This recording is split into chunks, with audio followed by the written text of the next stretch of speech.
இரண்டாம் உலகப் போர் ஒருபுறம் நடந்து கொண்டிருந்தாலும் ஜெர்மனியுடைய வளர்ச்சியை யூதர்கள் தடுக்கிறார்கள் என்று சொல்லி வெறுப்புணர்வை விதைத்து யூதர்களை கொத்து கொத்தாக ஹிட்லர் கொன்று கொண்டிருந்த அந்த இனப்படுகொலை நடந்து கொண்டிருந்த காலகட்டம் அது. ஹிட்லருடைய ஜெர்மானிய கொடிகள் பறந்து கொண்டிருக்கின்ற அந்த பெர்லின் நகர சாலையிலே இந்த படம் துவங்குகிறதுங்க. சிறுவன் ப்ரூனோ தன் தோழர்களோடு பள்ளியிலிருந்து மகிழ்ச்சியாக சிறகை விரித்து ஒரு பறவை போல ஓடி தனது வீடு திரும்புகிறார். ப்ரூனோவுடைய அப்பா ஜெர்மானிய இராணுவத்திலே ஒரு மிகப்பெரிய பதவியில இருக்கின்றவர். அவருக்கு 2 குழந்தைகள். மூத்தவ ஒரு பொண்ணு, இளையவன் தான் ப்ரூனோ. அவனுக்கு வயது 8. ப்ரூனோ வீட்டுக்கு வந்து பார்த்தா வீட்டில் உள்ள பொருட்களை எல்லாம் ஒதுக்கிட்டு இருக்கிறாங்க. அம்மா சொல்றாங்க, அப்பாவுக்கு பதவி உயர்வு கிடைச்சிருக்குதுடா, அவர் ஜெனரல் ஆயிட்டாரு, அதனால நாமெல்லாம் வேற ஊருக்கு போக போறோம். இன்னைக்கு ராத்திரி கூட ஒரு பெரிய பார்ட்டி இருக்குது, அப்பாவுக்கான சென்ட் ஆஃப் பார்ட்டி அது, அக்காவும் நீயும் ரெடியாகி வந்துருங்க என்று சொல்லி அம்மா அனுப்புறாங்க. ப்ரூனோவுக்கு இது அதிர்ச்சியா இருக்குது. ஏன்னா அந்த வீடு அவனுக்கு ரொம்ப பிடிக்கும். அருகிலே பள்ளிக்கூடம், ஏராளமான நண்பர்கள், இப்படி அவன் சந்தோஷமாக வாழ்ந்த ஒரு வீட்டை விட்டு அவன் திடீர்னு கிளம்பணும் அப்படிங்கும்போது அவனுக்கு ரொம்ப வருத்தமா இருக்குது. அவனுடைய சோகமான முகத்தை பார்த்துட்டு அம்மா சொல்றாங்க, ஓகே நாளைக்கு மதியம் தான் நம்ம கிளம்புறோம், காலையில வேணும் அவனுடைய ஃப்ரெண்ட்ஸை கூப்பிட்டு விளையாடிக்கோன்னு சொல்றாங்க. காலையில பார்த்தா அந்த 3 ஃப்ரெண்ட்ஸோட அவன் வீட்டுல ஓடி ஓடி விளையாடுறான். விளையாடும் போது கூட கையை துப்பாக்கி போல வச்சு துப்பாக்கியால மற்றவங்களை சுட்டு வீழ்த்துறது போல அவங்க விளையாடுறாங்க. ஆக குழந்தைகள் அந்த நாட்டிலே நடக்கின்ற அந்த சூழலை அப்படியே அந்த விளையாட்டிலே கூட பிரதிபலிப்பதை இயக்குனர் அருமையாக காட்சிப்படுத்தி இருப்பாருங்க. மாலையில் ஒரு அருமையான பார்ட்டி நடக்குது. எல்லாரும் அவரை வாழ்த்திட்டு கிளம்பிடுறாங்க. ப்ரூனோவுடைய குடும்பம் கிளம்பி போகும்போது அந்த 3 ஃப்ரெண்ட்ஸும் தான் அந்த காருக்கு பின்னால ஓடி வந்து அவங்கள வழி அனுப்புவாங்க. ஆக பெரியவர்களுடைய வழி அனுப்புதல் ஃபார்மாலிட்டிக்காகத்தான், குழந்தைகள் தான் அதை உணர்வு பூர்வமாக அனுபவித்து செய்கிறார்கள் என்பதையும் அந்த இடத்துல இயக்குனர் அருமையாக காட்சிப்படுத்தி இருப்பார். புது இடத்துக்கு வந்தாச்சுங்க. அந்த வீட்டை பார்த்தா ப்ரூனோவுக்கு சுத்தமா பிடிக்கல. அந்த வீட்டை பார்த்தாலே ஏதோ ஒரு போலீஸ் ஸ்டேஷன் போல இருக்குது. சுத்திலும் காவலுக்கான படை வீரர்கள், அவங்க அப்பா பெரிய ஜெனரல் ஆயிட்டார் இல்லையா, ஆக ஏகப்பட்ட கெடுபிடிகள். அந்த வீட்டை சுத்தி வேற எந்த வீடும் இல்லை, பக்கத்துல ஸ்கூல் இருக்கிறதுக்கான ஒரு அடையாளம் இல்லை. இதெல்லாம் பாக்குறதுக்கு ப்ரூனோவுக்கு ரொம்ப கஷ்டமா இருக்குது. எங்கேயாவது விளையாடுறதுக்கு ஒரு வாய்ப்பு கிடைக்காதான்னு ப்ரூனோ சுத்தி வர்றா. அப்படியே வீட்டுக்கு பின்புறம் இருக்கிற ஜன்னல் வழியா எட்டி பார்க்கறான். தூரமா கொஞ்சம் ஆட்கள் வேலை செய்யறது போல அவனுக்கு தோணுது. அதுலயும் கொஞ்சம் குட்டி பசங்க இருக்கிறது போல அவனுக்கு தெரியுது. நேர அம்மாட்ட வந்து கேட்கறான், அம்மா நாங்க போய் விளையாடட்டுமான்னு. அம்மா என்ன ஏதுன்னு விசாரிச்சுட்டு இருக்கும் போதே ஒரு வயதானவர் கோடு போட்ட பைஜாமா போட்டுக்கிட்டு காய்கறி கூடையோட உள்ள வர்றார். அந்த ஆளு பயந்து நடுங்கிக்கிட்டே ப்ரூனோட அம்மாட்ட, மன்னிச்சுக்கோங்கம்மா, இந்த காய்கறியை வைக்கிறதுக்காக தான் வந்தேன்னு சொல்றார். காய்கறி அவர் வச்சுட்டு வெளியே போன உடனே ப்ரூனோ அம்மா கிட்ட சொல்றான், அம்மா அந்த மாதிரி தாம்மா கோடு போட்ட பைஜாமாவை போட்டுட்டு அந்த ஆட்களங்க வேலை செய்யறாங்கன்னு சொல்றான். அம்மாவுக்கு இதை கேட்ட உடனே ஷாக் ஆயிடுது. ஆமாங்க, உண்மையிலே ப்ரூனோடைய அப்பா யூதர்களை கொத்து கொத்தாக கொல்ற அந்த வதை முகாமுடைய பொறுப்பாளர் தான் வந்திருக்கிறார். ப்ரூனோ அவன் வீட்டில இருந்து எட்டி பார்த்தது அந்த வதை முகாமுடைய ஒரு பகுதியை தான். ப்ரூனோடைய அப்பா ப்ரூனோவை கூப்பிட்டு பேசுறார். உனக்கு என்னடா பிரச்சனைன்னு கேட்கிறார். இல்லப்பா, நம்ம வீட்டுக்கு பின்னால நிறைய பேர் வேலை செய்யறாங்க, அவங்க நீள கோடு போட்ட சட்டை வேற போட்டிருக்கிறாங்க, அங்க போய் நான் விளையாடட்டுமா, கண்டிப்பா எனக்கு ஃப்ரெண்ட்ஸ் கிடைப்பாங்கன்னு சொல்றான். அதுக்கு ப்ரூனோடைய அப்பா சொல்றாரு, டே அவங்கெல்லாம் ரொம்ப வித்தியாசமானவங்கடா, அவங்கள மனுஷங்கனே சொல்ல முடியாது, அதனால அங்க போய் விளையாடுறதெல்லாம் பத்தி யோசிக்காது. அது மட்டுமல்ல, நாம இங்க வந்திருக்கிறதே நம்ம நாட்டுக்கு சேவை செய்யணுங்கிறதுக்காக தான். நம்மளோட நாட்டை எப்படி ஒரு சிறந்த பகுதி மாற்றணும் அதை பற்றி யோசி. ப்ரூனோ குழந்தைத்தனமா சொல்லுவான், விவசாயிங்க தானே நல்ல நாட்டை உருவாக்குவாங்க, அவங்க தானே எல்லாருக்குமே சோறு போடுறாங்க, நீங்க சும்மா எதுக்கு அடுத்தாலும் சண்டை போடுறீங்கன்னு கேட்கறான். அதுக்கு அந்த ஜெனரல் கிட்ட பதில் இல்லைங்க. ப்ரூனோட அம்மா தன் கணவர்கிட்ட போய், ஏன் இந்த இடத்தை செலக்ட் பண்ணீங்க, அந்த வதை முகாம்லாம் பல மைல் தூரத்துல இருக்குதுன்னு தானே சொன்னீங்க, பாக்குறதுக்கே தெரியுதே, ப்ரூனோ பார்த்துருக்கிறானே என்று சொல்லி கத்துறாங்க. அதுக்கு ஜெனரல் சொல்லிடுறாரு, நமக்கு வேற வழியே இல்லை, ஏன்னா இது நம்முடைய டியூட்டி அப்படின்னு. ப்ரூனோடைய அம்மா வேற வழி இல்லாம அந்த ஜன்னலையே ஒரு கட்டையை வச்சு அடைச்சிடுறாங்க. ஒரு நாள் ப்ரூனோ எல்லாரும் சாப்பிட்டுட்டு இருக்கும்போது திரும்பவும் சொல்றான், நான் என் ஃப்ரெண்ட்ஸ் எல்லாம் ரொம்பவே மிஸ் பண்றேன், ஸ்கூலை மிஸ் பண்றேன், இங்க என்ன நீங்க ஸ்கூலுக்காவது அனுப்பலாம் தானே அப்படின்னு கேட்கறான். அதுக்கு ப்ரூனோடைய அப்பா சொல்லிடுறாரு, இல்ல அது முடியாது, இப்ப இங்க சூழல் சரியில்லை, அதனால வீட்டிலேயே வந்து உனக்கு பாடம் சொல்லி தர்றதுக்கு ஒரு டீச்சரை ஏற்பாடு செய்யறேன்னு சொல்லிடுறார். ப்ரூனோவுக்கு இப்படி வீட்டுக்கு வாத்தியார் வந்து சொல்லி கொடுக்கறது சுத்தமா பிடிக்கவே இல்லை. ஏன்னா ஸ்கூலுக்கு போனாலாவது ஏதாவது ஃப்ரெண்ட்ஸ் கிடைப்பாங்கன்னு சொல்லி தான் அவன் இப்படி கேட்டான். ஆனா அதுக்கு கூட வழி இல்லாம போச்சுன்னு ரொம்பவே வருத்தப்படுறான். உண்மையை சொல்ல போனா அந்த ப்ரூனோவுடைய அம்மாவுக்கும் அந்த இடம் சுத்தமா பிடிக்கலங்க. ஆனாலும் என்ன செய்யறது, வேற வழி இல்லை, சகிச்சுக்கிறாங்க. ஏன்னா ப்ரூனோடைய அப்பா அவ்வளவு ஒரு ஸ்ட்ரிக்ட் ஆஃபீஸர். ஒரு நாள் பாத்தீங்கன்னா ப்ரூனோ என்ன விளையாட்டு விளையாடலான்னு தெரியாம அப்படியே வீட்டை சுற்றி சுற்றி வர்றான். அப்போ படை வீரன் கார் கழுவிட்டு இருக்கிறான். உடனே ப்ரூனோவுக்கு ஒரு யோசனை தோணுது, அவங்கிட்ட ஏதாவது ஒரு பழைய டயர் வாங்கி நம்ம ஒரு ஊஞ்சல் கட்டி ஆடினா என்ன அப்படி சொல்லிட்டு அந்த படை வீரன்ட்ட போய் கேட்குறான், பழைய கார் டயர் ஏதாவது கிடைக்குமான்னு. அப்போ அந்த பக்கமா கோடு போட்ட பைஜாமா போட்ட அந்த வயதான ஆளு தோட்ட வேலை செய்துகிட்டு இருக்கிறார். அந்த படை வீரன் அவர் அதட்டி கூப்பிட்டு ப்ரூனோவை கூட்டிட்டு வீட்டுக்கு பின்னால இருக்கிற தோட்டத்துல ஸ்டோர் ரூம் இருக்குது, அதுக்குள்ள நிறைய பழைய டயரெல்லாம் கிடக்குது, ப்ரூனோவுக்கு எது வேணுமோ அதை எடுத்து அவனுக்கு ஒரு ஊஞ்சல் செய்து கொடு அப்படின்னு ஆர்டர் போடுறான். அந்த வயதானவரும் ப்ரூனோவை கூட்டிட்டு டயர் எடுக்கிறதுக்காக அந்த ரூமுக்குள்ள போறார். அது ஒரு சின்ன ஸ்டோர் ரூம். வீட்டின் பின்பக்கத்தில் இருக்கிற காம்பவுண்டோட சேர்ந்து அந்த ரூம் இருக்குது. அதனுடைய பின்பக்கம் ஒரு ஜன்னலும் இருக்குது. அதை ப்ரூனோ கவனிச்சிடுறான். இந்த ஜன்னலை ஏறி குதிச்சா வெளியே போயிடலாம் அப்படின்னு ப்ரூனோவுக்கு புரியுது. இப்போ ப்ரூனோவுக்கு அந்த ஊஞ்சல் ரெடி ஆயிடுச்சுது. அதில் உட்காந்து அழகா விளையாடிக்கிட்டு இருக்கிறான். அப்போ வீட்டுக்கு பின்புறம் இருக்கிற அந்த கேம்பில் இருந்து கரும்புகை எழும்பி வானத்தில் அப்படியே வருது. அதை பார்க்கறதுக்காக ப்ரூனோ டயர் மேலே எழும்பி அப்படியே நிற்கிறான். அப்போ தவறி கீழே விழுந்துடுறான். இதை பார்த்து அந்த தோட்ட வேலை செய்துக்கிட்டு இருந்த மனுஷன் ப்ரூனோவை வீட்டுக்குள்ளே தூக்கிட்டு போறாரு. அங்கே வீட்டில் யாருமே இல்லை, அம்மா வெளியே போயிட்டாங்க. அவர் ப்ரூனோவுடைய காயத்துக்கு கட்டு போட்டு விடுறார். எனக்கு எலும்பு ஒடிஞ்சிடுச்சா, நான் இனிமேல் நடக்கவே முடியாதா அப்படி ப்ரூனோ ரொம்ப வருத்தத்தோடு கேட்குறான். அப்படியெல்லாம் ஒன்றும் இல்லைப்பா, இது சாதாரண காயம் தான், ஒரு வாரத்தில் எல்லாம் சரியாயிடும்னு அந்த ஆள் சொல்கிறார். அதுக்கு ப்ரூனோ, அது எப்படி உங்களுக்கு தெரியும், நீங்கள் என்ன டாக்டரா அப்படி கேட்குறான். அந்த ஆள் அப்படியே சோகமாக சொல்லுவார், நான் முன்னால் டாக்டராக தான்ப்பா இருந்தேன், என் பேர் பாவல் அப்படிங்கிறார். ப்ரூனோவுக்கு ஆச்சரியமாக இருக்குது. டாக்டராக இருந்தவர் ஏன் நம்ம வீட்டில் வந்து காய்கறி நறுக்கி தோட்ட வேலை செய்துக்கிட்டு இருக்கிறாரு அப்படி சொல்லி அப்படியே பரிதாபமாக பார்க்குறான். அப்போ அம்மா உள்ளே வர்றாங்க. ப்ரூனோ நடந்ததெல்லாம் சொல்கிறான். அம்மாவுக்கு என்ன சொல்லணுன்னே தெரியலை. ப்ரூனோவை உள்ளே போ அப்படி சொல்லிட்டு அமைதியாக தேங்க்ஸ்ன்னு சொல்லிட்டு போயிடுறாங்க. கொஞ்ச நாட்கள்லேயே ப்ரூனோவுக்கு கற்றுக் கொடுக்கறதுக்கு டீச்சர் வந்துடுறாரு. அவர் ஒரு ட்ரெடிஷ்னல் ஜெர்மன்க. ப்ரூனோவுக்கும் அவனுக்கு அக்காவுக்கும் அவர் ஃபுல்லாக ஜெர்மனுடைய ஹிஸ்ட்ரியும் ஹிட்லருடைய புகழையும் தான் சொல்லி கொடுக்குறார். நீ வளர்ந்து என்னவாக ஆசைப்படுறன்னு கேட்குறார். ப்ரூனோ சொல்கிறான், எனக்கு பெரிய எக்ஸ்ப்ளோரர் ஆகணும், நிறையவற்றை புதுசாக கண்டுபிடிக்கணும்னு சொல்கிறான். அதை கேட்ட உடனே அந்த டீச்சருக்கு எரிச்சல் ஆகிடுது. அதெல்லாம் இப்போ உதவாது, நம்ம நாட்டுக்கு தேவை நம்ம நாட்டுடைய வரலாறை படித்து நம்ம நாட்டுக்கு சேவை செய்கிறது தான். அதனால் நீ இந்த புத்தகத்தை படி அப்படி சொல்லி ஜெர்மனியின் ஹிஸ்ட்ரி அப்படிங்கிற புத்தகத்தை கொடுக்குறார். ப்ரூனோவும் அவனுடைய வீட்டுக்கு வெளியில் ஊஞ்சலில் போய் உட்கார்ந்து அந்த புத்தகத்தை புரட்டுறான். அவனுக்கு அந்த புத்தகத்தை வாசிக்கிறதுக்கு இன்ட்ரெஸ்டாகவே இல்லை. ஏன்னா அந்த புத்தகம் முழுவதும் போரால் நிறைந்திருந்தது. அதை அப்படியே அடையாளப்படுத்தி காட்டும்படியாக அந்த வீட்டுக்கு வெளியே இராணுவ வாகனங்கள் அப்படியே அணிவகுத்து போகிறத இயக்குனர் அருமையாக காட்டியிருப்பார். ஆக குழந்தைகளின் உலகம் வந்து யதார்த்தமானது, மகிழ்ச்சியானது. அதிலே போருக்கும் வன்முறைக்கும் இடமில்லை என்பதை அந்த இடத்திலே நாம் புரிந்து கொள்ள வேண்டும். ப்ரூனோ தான் ஒரு எக்ஸ்ப்ளோரர் ஆகணும்னு ஆசைப்பட்டான்னா அவனுடைய அக்கா அவனுக்கு நேர் எதிர். அவளுக்கு ஒரு 12-13 வயசு இருக்குங்க. எப்பவும் கையில் பொம்மை வச்சு விளையாடிக்கிட்டே இருப்பாள். அவளுடைய ரூம் ஃபுல்லாக பொம்மையாகவே நிறைஞ்சிருக்கும். ஆக ப்ரூனோவுக்கு ட்விட்டருடைய அந்த வார்த்தைகள் எரிச்சலாக இருந்தாலும் கிரேட்டல் அதை கவனமாக உள்வாங்கிக்கிட்டே இருப்பாள். ஆக ப்ரூனோவுக்கு அந்த வரலாற்று புத்தகம் சுத்தமாக பிடிக்கல. அதை அப்படியே மூடி வச்சுக்கிட்டு அவனுக்கு ஞாபகம் வருது, அந்த ஸ்டோர் ரூம் பின்னால் இருந்த அந்த ஜன்னலை ஏறி குதிச்சு நம்ம பின்னால் போய் எக்ஸ்ப்ளோர் பண்ணலாம் அப்படி சொல்லிட்டு அவன் அந்த ஜன்னலை ஏறி குதிச்சு தாண்டி வந்துடுறான். மரம் செடி நீரோடை எல்லாம் கடந்து அப்படியே 2 கைகளையும் விரித்து ஒரு பட்டாம்பூச்சியை போல ஓடி வருகின்ற அந்த ப்ரூனோவுக்கு முன்பாக ஒரு பெரிய உயரமான கம்பி வேலி நிற்கிறது. அதனால் அங்கேயே நின்று பார்த்துக்கிட்டு இருக்கிறான். அங்க கம்பி வேலிக்கு பின்னால ஒரு பையன் இருக்கிறது அவன் கண்ணுக்கு தெரியுது. அவங்கிட்ட மெதுவா போய் தன்னை அறிமுகப்படுத்திக்கிறான். என் பேர் ப்ரூனோ, நான் பக்கத்துல தான் இருக்கிறேன், நான் ஒரு பெரிய எக்ஸ்ப்ளோரர், நீ இங்க என்ன செய்துகிட்டு இருக்கிற, உன் பேர் என்ன அப்படி கேட்குறான். அந்த கம்பிக்கு பின்புறமா இருந்த அந்த பையன் சொல்றான், என் பேர் சமூல் அப்படிங்கிறான். சமூல், இப்படி ஒரு பேரை நான் கேள்விப்பட்டதே இல்லையே அப்படி சொல்றான். சரி, உன் வயசு என்ன அப்படி கேட்குறான். எனக்கு 8 வயசு. எனக்கு 8 வயசு தான். நீங்கள் இங்கே என்ன செய்கிறீங்க அப்படி சொல்லி கேட்குறான். நாங்கள் இங்கே கட்டடம் கட்டிக்கிட்டு இருக்கிறோம், அங்கே பாரு ஆட்கள்லாம் வேலை செய்துக்கிட்டு இருக்கிறாங்க. அப்போ ப்ரூனோ ஷமூல்கிட்ட சொல்கிறான், எனக்கு இங்கே விளையாட யாருமே இல்லை, நீங்கள் நல்லா ஜாலியாக விளையாடிட்டு இருப்பேன்னு நினைக்கிறேன். உன் சட்டையில் கூட ஏதோ நம்பர்ஸ்லாம் போட்டிருக்குது, இந்த நம்பர்ஸ்லாம் வச்சு நீங்கள் விளையாடுவீங்களா அப்படி கேட்குறான். இல்லை, நாங்கள் இங்கே விளையாடினதே கிடையாது, இந்த நம்பர்ஸ்லாம் எங்களுக்கான நம்பர்ஸ், அவ்வளவுதான், இதை வச்சு நாங்கள் விளையாடுறதுலாம் இல்லை அப்படி ஷமூல் சொல்கிறான். எனக்கு ரொம்பவே பசிக்குது, ஏதாவது சாப்பிட கொண்டு வந்திருக்கிறியா அப்படின்ட்டு ஷமூல் ப்ரூனோட்ட கேட்குறான். இல்லை, நான் எதுவுமே எடுத்துகிட்டு வரல, நாளைக்கு வரும்போது நான் உனக்கு கண்டிப்பாக எடுத்துகிட்டு வரேன் அப்படி சொல்கிறான். அந்த நேரம் விசில் சத்தம் கேட்குது. ஷமூல் பயந்துக்கிட்டே பக்கத்தில் இருக்கிற தள்ளுவண்டியை தள்ளிக்கிட்டு ஓடிடுறான்.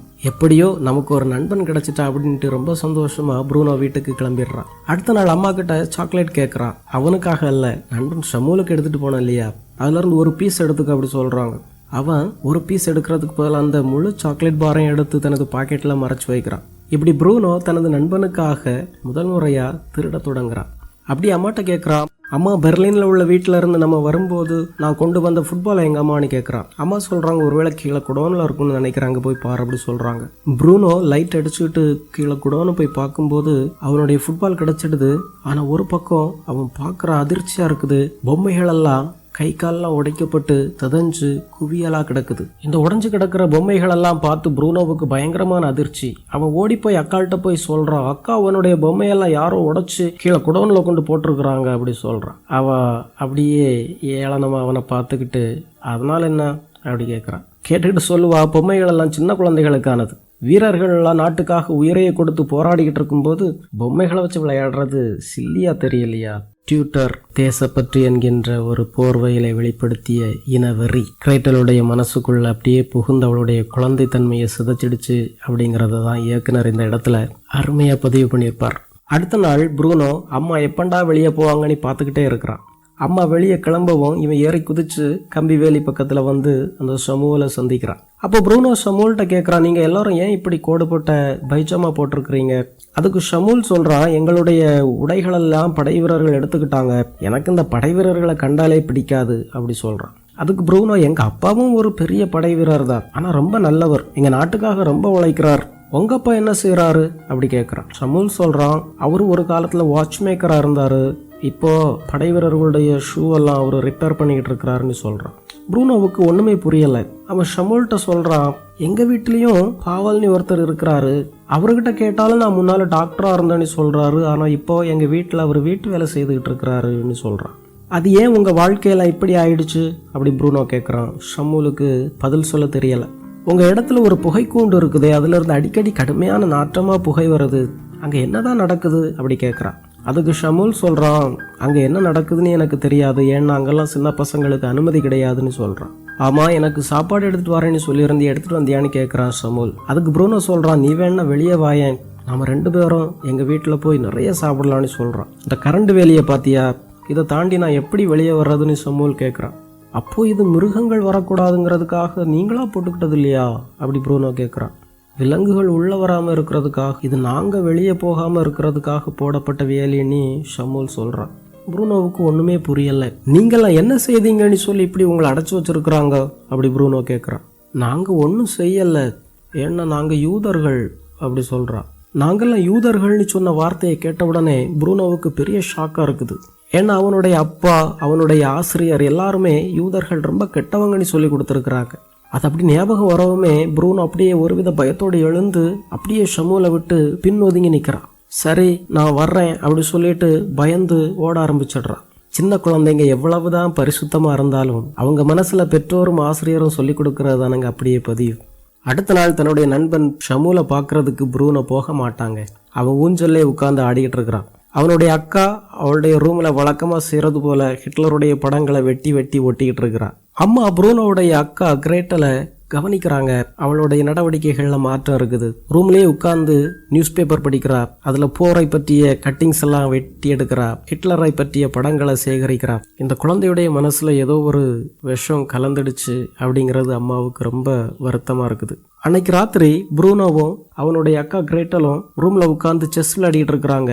ஒரு சின்ன தோல்வி அவளால் ஏத்துக்க முடியல. ப்ரூனோவை கடுமையா திட்டுறா. அம்மா சொல்றாங்க, கிரேட்டல் இட்ஸ் அ கேம், ஒரு சின்ன விளையாட்டு தானே, அதுக்கு போய் எதுக்கு தம்பிகிட்ட இப்படி சண்டைக்கு போற அப்படி சொல்லி அம்மா சமாதானப்படுத்துறாங்க.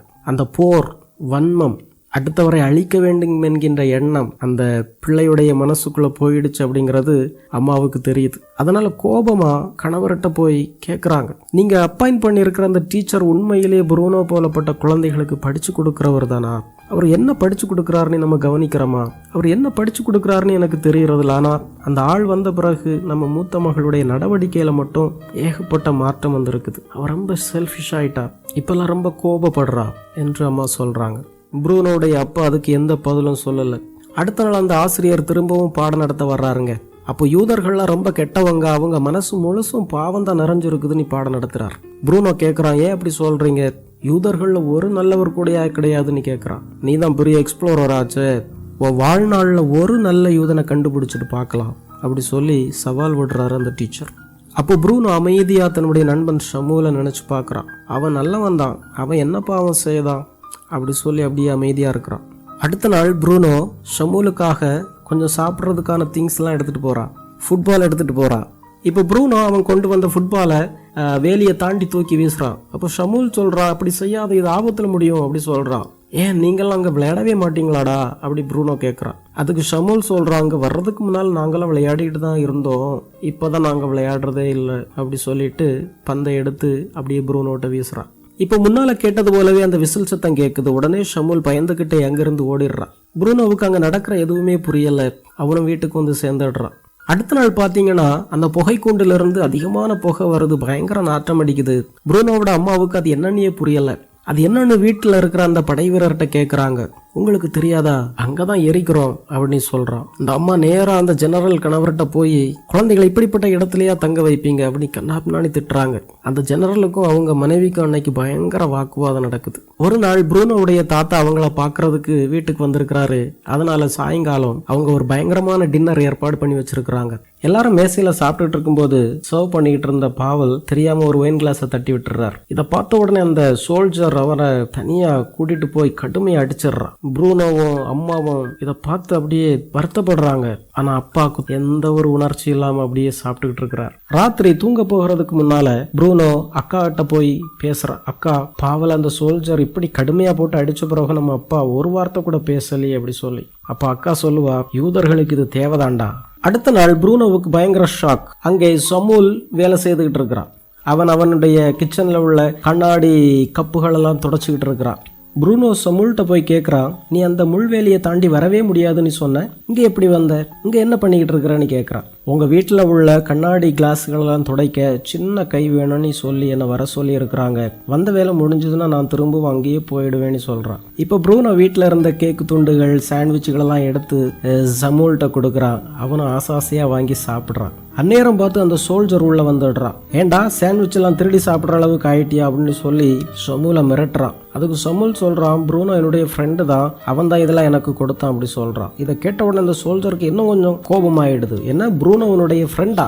மாஸ்டர் ப்ரூனோ, நீங்க அவனுடைய ஃப்ரெண்டா அப்படி சொல்லி கேட்கிறான். ப்ரூனோவுக்கு அந்த சோல்ஜருடைய மிரட்டல் ரொம்ப பயத்தை கொடுத்துருது. ஏற்கனவே அந்த பாவல் அப்படிங்கிற அந்த டாக்டரை போட்டு அடிச்சது அவனுடைய ஞாபகத்துக்கு வருது. அதனால இல்ல, இவன் யாருன்னு எனக்கு தெரியாது, நான் இப்பதான் இங்கே வந்தேன் என்று சொல்லிட்டு அங்கிருந்து போயிடுறான். குழந்தைகள் பொய் சொல்றதுக்கு முக்கிய காரணமே அம்மா அப்பா ஆசிரியர்கள் அடிப்பாங்க மிரட்டுவாங்க அப்படிங்கிற ஒரு சின்ன பயந்தாங்க.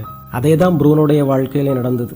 இப்போ ஷமூலுக்கு என்ன சொல்றதுன்னே தெரியல. அவன் அப்படி பேசாம நிக்கிறான். அந்த படை வீரன் அவனை பார்த்து மிரட்டுறான். வேலை முடிச்சுட்டு உள்ளவா, உன்னை என்ன செய்யறேன் பாரு அப்படி சொல்லி மிரட்டிட்டு போறான். இப்போ ப்ரூனோ அவனுடைய அறையில போய் உட்கார்றான். அவனுக்கு பயங்கர குற்ற உணர்வு வந்துடுது. ஷமூலை இப்படி பண்ணிட்டோமே அப்படி சொல்லி அவன் அழுறான்.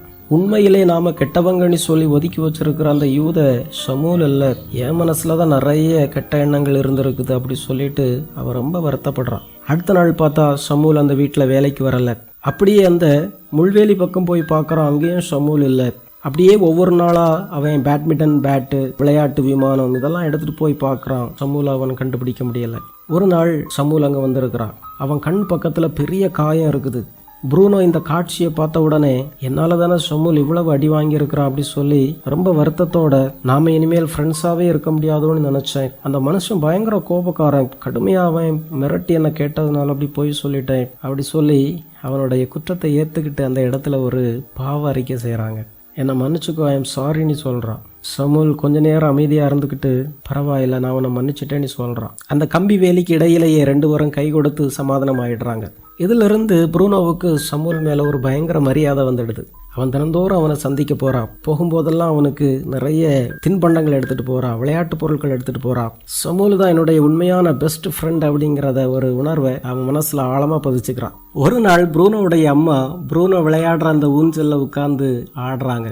பெரியவங்களா இருந்தாலும் அவங்களுக்கும் மனசுன்னு ஒன்று இருக்குது. அவங்களும் சந்தோஷமா இருக்க, இயல்பா இருக்க சில வாய்ப்புகள் தேவைப்படுது. ஆனா அந்த வீட்டில் எதுவுமே அவங்களுக்கு கிடைக்கல. ஒரு ஜெனரலுடைய ஒய்ஃப் இப்படியா பிஹேவ் பண்றதுன்னு சொல்லி அந்த ஜெனரல் கண்ட மேனிக்கு மனைவியை திட்ட ஆரம்பிக்கிறார்.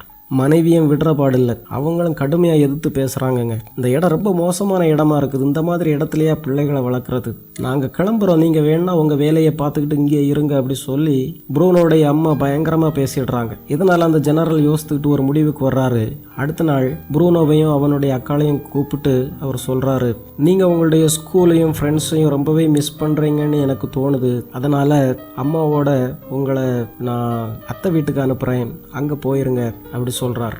ப்ரூனோட்ட கேட்குறாரு, நீ உண்மையிலே உன்னுடைய ஸ்கூலையும் ஃப்ரெண்ட்ஸையும் மிஸ் பண்ணுறதானு. அவன் இல்லைன்னு சொல்லிடுறான். ஏன்னா இப்போதான் அவனுக்கு சமூல் நீ ஒரு நெருங்கிய நண்பன் கிடச்சிருக்கிறானே. இந்த பதில் அப்பாவுக்கு ஆச்சரியமா இருக்குது, அக்காளுக்கு அதை விட ஆச்சரியமா இருக்குது. ஆனால் அந்த ஜெனரல் ப்ரூனோவுக்கிட்ட இல்லை நீ அம்மாவோட கிளம்பி ஆகணும்னு சொல்லிடுறார். இதனால ப்ரூனோவுக்கு ரொம்ப வருத்தம் ஆயிடுது. அதே வருத்தத்தோட அவன் சமூலை சந்திக்க போறான். அங்க போய் பார்த்தா சமூல் ப்ரூனோவை விட சோகமா இருக்கிறான். ப்ரூனோ கேட்குறான், சமூல் ஏன் ரொம்ப சோகமா இருக்கிறான்னு சொல்லி. சமூல் சொல்றான், எங்க அப்பா கொஞ்சம் பேர் கூட சேர்ந்து வேலைக்கு போனாரு, ஆனா அவரையும் அவர் கூட போன யாரையும் காணோம். நான் அவரை ரொம்ப மிஸ் பண்றேன், அவரை கண்டுபிடிக்கிறதுக்கு ரொம்ப ட்ரை பண்றேன், ஆனா யாருமே எனக்கு ஹெல்ப் பண்ண மாட்டேங்கிறாங்க அப்படி சொல்றான். ப்ரூனோ சொல்றான், சமூல் நானும் ஒரு பேட் நியூஸோட தான் வந்திருக்கிறேன், நாளைக்கு மதியம் நாங்க இந்த ஊர்ல இருந்தே கிளம்ப போறோம் அப்படி சொல்றான். சமூல் கேட்கிறான், நீ எப்ப திரும்பி வருவேன்? இனி வரவே முடியாதுன்னு நினைக்கிறேன், அதான் இவ்வளவு வருத்தமா இருக்குது அப்படி சொல்றான். சமூல் கேட்கிறான், எங்க அப்பாவை கண்டுபிடிக்க யாருமே எனக்கு உதவி செய்ய மாட்டேங்கிறாங்க, நீ எனக்கு ஹெல்ப் பண்றியா அப்படி கேட்கிறான். அதுக்கு ப்ரூனோ சொல்றான், சமூல் நீ வருத்தப்படாத, நாளைக்கு நான் போகிறதுக்கு முன்னால உன்னோட வந்து சேர்ந்து உங்க அப்பாவை நான் தேடி கண்டுபிடிக்கிறதுக்கு உனக்கு ஹெல்ப் பண்றேன், நம்ம 2 பேருமே சேர்ந்து தேடலாம் அப்படி சொல்றான். சரி நீ எப்படி உள்ள வருவ அப்படி சமூல் கேட்க, அவ சொல்றான், அந்த கிரவுண்ட் ரொம்ப சாஃப்டா தான் இருக்குது, தோண்டினா கண்டிப்பா நான் உள்ள வர முடியும் அப்படி சொல்றான். சரி நீ உள்ள வர்றதா இருந்தா நீ என்ன போல ட்ரெஸ் போடணுமே அப்படி சொல்லிட்டு யோசிக்கும் போது ப்ரூனோ சொல்றான், நாளைக்கு நீ வரும்போது உன்னை போலவே கோடு போட்ட பைஜாமா எடுத்துட்டு வந்துரு அப்படி சொல்றான். சரி தலையை மொட்டை அடிக்கணுமே அப்படி சொல்லும்போது, இல்ல நான் தலையை மொட்டை அடிக்கலாம் முடியாது, நீ ஒரு தொப்பி எடுத்துட்டு வா, நான் தலைமுடியை மறைச்சிக்கிறேன் அப்படி சொல்றான். ஓகேன்னு சொல்லிட்டு சமூல் வேகமா போயிடுறான். அடுத்த நாள் காலையில ப்ரூனோ, இதுதான் நம்ம இந்த ஊர்ல இருக்கிற கடைசி நாள், நம்ம ஃப்ரெண்டு சமூலுக்கு நிறைய தின்பண்டங்கள் எடுத்துட்டு போனோன்னு ஒரு பெரிய சாண்ட்விச் ரெடி பண்ணி அவன் எடுத்துட்டு போறான். அந்த ஜன்னலை ஏறி குதிக்கும் போது அந்த சாண்ட்விச் கீழே விழுந்துருது. போகும்போதே அவன் ஒரு மண்வெட்டியை எடுத்துட்டு போறான். அந்த முள்வேலி பக்கத்துல போய் சமூல் கொண்டு வந்திருந்த அந்த கோடு போட்ட பைஜாமாவை மாட்டிக்கிறான், தொப்பியும் மாட்டிக்கிறான். அந்த நிலத்தை தோண்ட ஆரம்பிக்கிறான். தோண்டி அந்த பக்கம் போறான். இப்ப இந்த 2 பேருமா சேர்ந்து அந்த கேம்புக்குள்ள போய் சமூலுடைய அப்பாவை தேடுறதுக்கான முயற்சி செய்யறாங்க. அதே நேரத்துல அம்மாவும் ப்ரூனோவை வீட்டுல தேட ஆரம்பிக்கிறாங்க. வீடெல்லாம் தேடி பார்த்துக்கிட்டு அப்படி வீட்டுக்கு பின்னால வரும்போது ஸ்டோர் ரூம்ல உள்ள அந்த கதவு திறந்து கிடக்கிறத பார்த்து உள்ள போறாங்க. அங்க போனா ஜன்னலுக்கு கீழே அவங்க எடுத்துட்டு போன அந்த சாண்ட்விச் விழுந்து கிடக்குது. அதனால அவங்க அம்மா கண்டிப்பா இவன் இந்த ஜன்னல் வழியா தான் ஏறி குதிச்சு போயிருக்கிறான் அப்படி சொல்லிட்டு அந்த ஜெனரலை போய் கூப்பிடுறாங்க. ஜெனரலும் ஓடி வந்து படை வீரர்களோடு சேர்ந்து அந்த பின்பக்கம் இருக்கிற கதவை உடைச்சி அப்படியே அந்த பாதை வழியா அவங்க ப்ரூனோவை தேடி ஓடுறாங்க. இந்த நேரம் இந்த 2 சிறுவர்களுமே யூதர்களை கூட்டம் கூட்டமா அடைச்சு வச்சிருக்கிற ஒரு அறைக்குள்ள நுழையிறாங்க. அங்க போய் அப்பா அப்பான்னு சமூல் கத்திக்கிட்டு இருக்கிறான். அந்த நேரம் திடீர்னு சோல்ஜர்ஸ் வராங்க. ஓகே எல்லாரும் மூவ் பண்ணுங்க அப்படி சொல்லிட்டு எல்லாரையும் மொத்தமாவே அவங்க வழி நடத்தி இன்னொரு இடத்துக்கு கூட்டிட்டு போறாங்க. அந்த கூட்டத்துல 2 சிறுவர்களுமே மாட்டிக்கிறாங்க. போகும்போது பயங்கரமா மழை பெய்யுது. அவங்களை எல்லாம் ஒரு அறையில போய் அடைக்கிறாங்க. உங்களுடைய ட்ரெஸ் எல்லாம் கலத்துங்கன்னு சொல்றாங்க. இந்த 2 சிறுவர்கள் நினைக்கிறாங்க நமக்கு ஏதோ ஷவர் தர போறாங்க அப்படி சொல்லிட்டு ட்ரெஸ் எல்லாம் கலட்டுறாங்க. அந்த 2 சிறுவர்கள் அவங்க பைஜாமாவை கலட்டி ஒரே ஹேங்கர்ல தொங்க வைப்பாங்க. அவங்கள இன்னொரு அறைக்குள்ள தள்ளி கதவு பூட்டுறாங்க. எல்லாருடைய கண்ணுலயும் மரண பயம், அப்படியே நடுக்கத்தோட நிக்கிறாங்க. இந்த நேரம் தான் இந்த 2 சிறுவர்களுக்கும் ஏதோ ஒரு ஆபத்துல மாட்டிக்கிட்டோம் அப்படிங்கிற ஒரு உணர்வு வருது. 2 பேரும் ஒருத்தர் மற்றவருடைய கையை பிடிச்சுக்கிட்டு பதட்டமா நிக்கிறாங்க. இந்த நேரம் ப்ரூனோவை தேடி வந்து அவங்க அப்பா அந்த வேலியை வந்து பாக்குறாரு. அந்த வேலிக்கு வெளியே ப்ரூனோவுடைய உடைகள்லாம் கலட்டி வச்சிருக்கிறத பாக்குறாரு. அதுல ஒரு பள்ளம் தோண்டி அவன் உள்ள போயிருக்கிறான் அப்படிங்கறத புரிஞ்சுக்கிறாரு. சோல்ஜர்ஸோட ஓடி போய் கதவை திறந்துட்டு உள்ள போய் ப்ரூனோ ப்ரூனோன்னு கத்துறாரு. கொஞ்ச நேரத்திலேயே ப்ரூனோடைய அம்மாவும் அவனுடைய அக்காளும் அப்படியே அந்த பாதையில ஓடி வந்து அந்த முள்வேலி பக்கத்துல ப்ரூனோடைய உடைய பார்த்து அப்படியே அழுதுகிட்டு இருப்பாங்க. கொஞ்ச நேரத்துல அந்த யூதர்களோடு இந்த சிறுவர்களும் அடைக்கப்பட்டிருந்த அந்த அறைக்குள்ள ஒரு சோல்ஜர் வெடிமருந்த கொட்டுறான். அதோடு நெருப்பு வைக்கப்படுது. அந்த கேம்புக்குள்ள வந்து ஒவ்வொரு அறையா ப்ரூனோ ப்ரூனோன்னு தேடி அந்த அப்பா கடைசியா பாக்குறாரு. அந்த பூட்டி அறைக்குள் தான் அவங்க மாட்டியிருக்கணும் அப்படி சொல்லிட்டு ப்ரூனோன்னு கத்துறார். அந்த அவலமான குரலை கேட்டு அம்மா புரிஞ்சுக்கிறாங்க ப்ரூனோ உயிரோடு இல்லை. அவங்களும் கதறி அழுறாங்க. அந்த குழந்தைகளுடைய முடிவை உலகினுடைய மனசாட்சிக்கு விட்டுட்டு அந்த மூடிய இரும்பு கதவோடு அந்த படம் அப்படியே முடியுதுங்க. இந்த உலகத்துல எல்லாருமே ஏதோ ஒரு வகையில ஜாதி, இனம், மதம் இப்படி பிரிச்சு தாங்க வைக்கப்பட்டிருக்கிறாங்க. 2 வெவ்வேறு பிரிவை சேர்ந்த குழந்தைகள் நண்பர்களாயிருக்க நினைத்தாலும் அவர்களை இந்த உலகம் பல முள்வேலிகளை போட்டு அவர்களை பகைவர்களாகவே மாற்றி வைத்திருக்கிறது. ஆக இந்த படம் நாம் பிரிவினையை ஏற்படுத்தி மற்ற சமூகத்தை அழிக்க நினைக்கின்ற போது நமது பிள்ளைகளையே நாம் காவு கொடுக்கிறோம், அழிவுக்கு உட்படுத்துகிறோம் என்பதை நமது நெத்தி போட்டிலே அறைவது போல சொல்லியிருக்குங்க. குழந்தைகள் எல்லோருமே பிறக்கும் போது இந்த குழந்தை தன்மையிலே பரிசுத்தமான உணர்வுகளோடு தான் இருக்கிறாங்கங்க. அவங்களுக்கு பிரிவினை சிந்தனைகள் கிடையாது. அவன் அந்த ஜாதி, இவன் இந்த மதம் என்று குழந்தைகள் எண்ணி பார்ப்பதே இல்லை. பெரியவர்கள் நாம் தான் அவர்களது மனதிலே விஷத்தை ஊட்டுகிறோம், பிரிவினைகளை சொல்லிக் கொடுக்கிறோம். அவர்கள் அதை உள்வாங்கி ஒரு காலத்திலே பிரிவினையின் முன்னணி களப்பணியாளர்களாக மாறிவிடுகிறார்கள். வேலிகள் இல்லாத ஒரு சமூகம், பிளவு பாகுபாடு இல்லாத ஒரு சமத்துவ சமூகம்தான் குழந்தைகள் மகிழ்ச்சியோடு வளர்வதற்கு ஏற்ற ஒரு உலகம். அதை எப்போது படைக்கப் போகிறோம்?